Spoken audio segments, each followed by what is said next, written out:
Hello നമസ്കാരം. ഇന്ന് ഞാൻ വന്നിട്ടുള്ളത് വളരെ ടേസ്റ്റി ആയിട്ടുള്ള ഒരു സ്വീറ്റ് റെസിപ്പി ആയിട്ടാണ്. ഇത് അവല് വെച്ചിട്ടുള്ള കേസരിയാണ്. പക്ഷേ ടേസ്റ്റ് കറക്റ്റ് കേസരിയുടെ ആണോ എന്ന് ചോദിച്ചാൽ അതല്ല കേട്ടോ.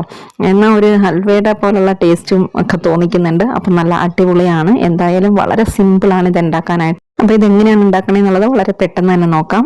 ആദ്യം തന്നെ ഫ്ലെയിം ഓണാക്കി ഒരു പാത്രം വെച്ച് കൊടുത്തതിന് ശേഷം ഇതിലേക്ക് 1 കപ്പ് അവലിട്ട് കൊടുക്കുകയാണ്. അപ്പോൾ അവൽ ഞാനിപ്പോൾ എടുത്തിരിക്കുന്നത് ചെമ്പ അവലാണ് കേട്ടോ. അപ്പോൾ നിങ്ങൾക്ക് വേണമെന്നുണ്ടെങ്കിൽ വൈറ്റ് കളർ അവലുണ്ടല്ലോ, അത് വേണമെങ്കിലും എടുക്കാം. ഇപ്പോൾ ഏത് അവൽ വേണമെങ്കിലും എടുക്കാം. എന്നിട്ട് ഇത് 2 മിനിറ്റോളം നന്നായിട്ടൊന്ന് വറുത്തെടുക്കാം. ഇതാ ഇപ്പോൾ 2 മിനിറ്റ് ആയിട്ടുണ്ട്. നമ്മളിത് ഇങ്ങനെ കയ്യിലൊന്ന് എടുത്തിട്ട് ഇങ്ങനെ ഒന്ന് ആക്കി നോക്കുമ്പോൾ നന്നായിട്ടൊന്ന് പൊടിഞ്ഞു വരണം. അതാണ് അളവ്. ഇനി നമുക്ക് ഫ്ലെയിം ഓഫ് ചെയ്യാം. ഇനി ഇത് ഒരു മിക്സിയുടെ ജാറിലേക്ക് ഇട്ട് കൊടുത്തതിന് ശേഷം ഒന്ന് തരിതരിപ്പായിട്ട് പൊടിച്ചെടുക്കാം. പൊടിച്ചു കൊണ്ടുവന്നിട്ടുണ്ട്. അത് തരിതരിപ്പായിട്ടാണ് കേട്ടോ ഉള്ളത്. ഇനി ഇത് സൈഡിലേക്ക് മാറ്റി വെച്ചതിന് ശേഷം ഫ്ലെയിം ഓൺ ആക്കി സെയിം പാനാണ് ഞാൻ വെച്ച് കൊടുത്തിട്ടുള്ളത്. ഇതിലേക്ക് 1 ടേബിൾ സ്പൂൺ നെയ്യ് ഒഴിച്ചു കൊടുത്തതിന് ശേഷം കുറച്ച് കാഷ്യൂനട്ട് വറുത്തെടുക്കാം.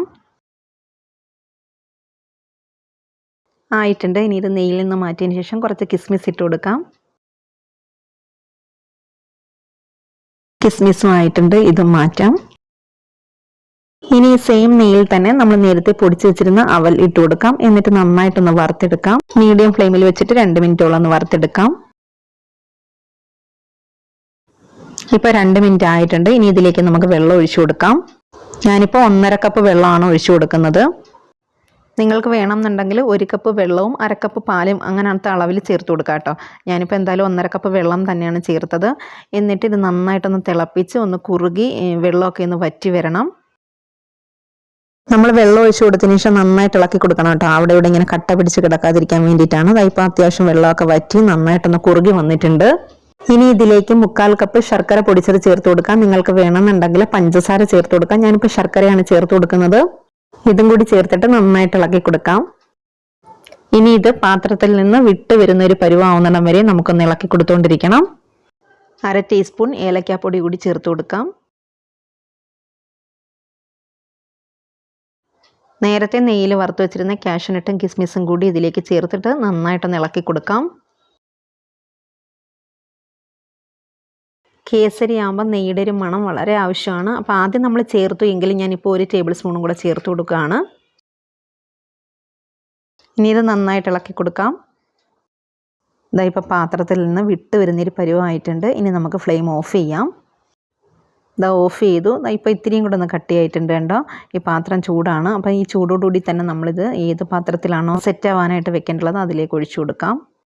കണ്ട പാത്രത്തിലേക്ക് ഇങ്ങനെ വീഴുന്നത് കണ്ടാൽ ഒരു ഹൽവ പോലെയാണ്. കേസരി പോലെ തോന്നത്തേ ഇല്ല. അപ്പോൾ ഇത് കേസരി ആയാലും ഹൽവ ആയാലും നല്ല അടിപൊളി ടേസ്റ്റാണ്. അപ്പോൾ ഏതാണെന്നുള്ളത് നിങ്ങൾ തന്നെ പേരിട്ടോളൂ. കാഷ്യൂനട്ടൊന്നും ഇത്രയൊന്നും ഇടേണ്ട ആവശ്യമൊന്നുമില്ല കേട്ടോ. പിന്നെ ഞാൻ ഇത്തിരി ഭംഗി വരട്ടെയെന്ന് പറഞ്ഞുകൊണ്ട് മുകളിൽ ഇങ്ങനെ വെച്ച് കൊടുത്തു എന്നുള്ളതേ ഉള്ളൂ. ഞാനിപ്പം ചെറിയൊരളവിലാണ് കാണിച്ചത്. 1 കപ്പ് സ്വീറ്റേ ഉള്ളൂ.